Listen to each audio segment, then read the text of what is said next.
ఇప్పటికి చేస్తూనే ఉన్నారు కదా. ఒక విషయం ఏంటిదంటే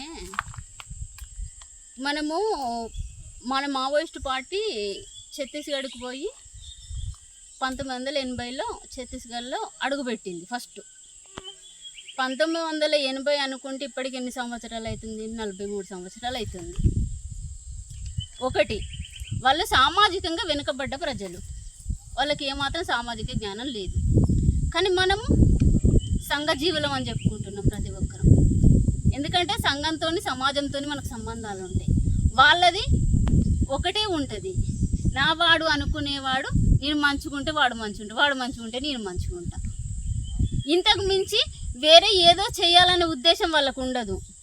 పార్టీని మేము కాపాడుకోవాలి, మేము వాయిస్ ఇస్తేనో లేకపోతే ఇంకేదో చేస్తేనో మేము హైలైట్ అవుతామనే ఆలోచన వాళ్ళలో లేదు. పార్టీ అని ప్రతి ఒక్క కుటుంబము, చిన్న పిల్లల నుంచి మొదలుకుంటే ముసలోని వరకు అందరూ కూడా నేను ఒక పార్టీ అని చెప్పుకుంటా. ప్రతి కుటుంబం అట్లా చెప్పుకుంటూ పోతే అమిత్ షా ఎన్ని కుటుంబాలను చంపుకుంటూ వస్తాడు? చిన్న పిల్లలు బాలల సంఘంలో ఉంటారు, మహిళలు మహిళా సంఘంలో ఉంటారు, యువకులు యువజన సంఘంలో ఉంటారు, పెద్దవాళ్ళు రైతు కూలి సంఘంలో ఉంటారు, ఇక కొంతమంది కమిటీలలో ఉంటారు.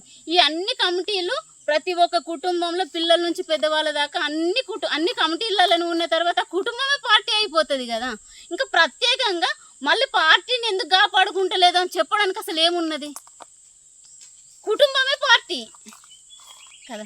కుటుంబమే పార్టీ అనుకున్నప్పుడు మన కుటుంబాన్ని మనం కాపాడుకుంటాం కదా. ఇంకా మళ్ళీ చెప్పడానికి వేరే ఎవరు వచ్చి వీళ్ళని కాపాడాలనేది లేదు.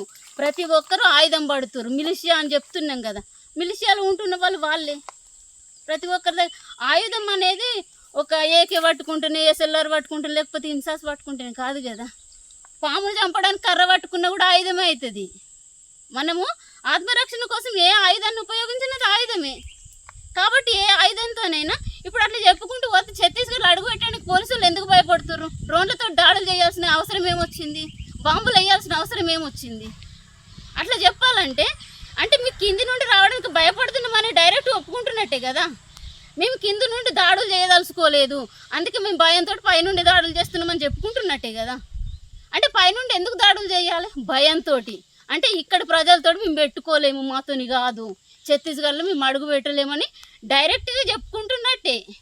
ఇండైరెక్ట్గా ఈ దాడులు చేయిస్తుండు అని అంటే ప్రజలు మనకు మద్దతు లేకపోతే వాడు పైనుండి దాడులు చేయడు.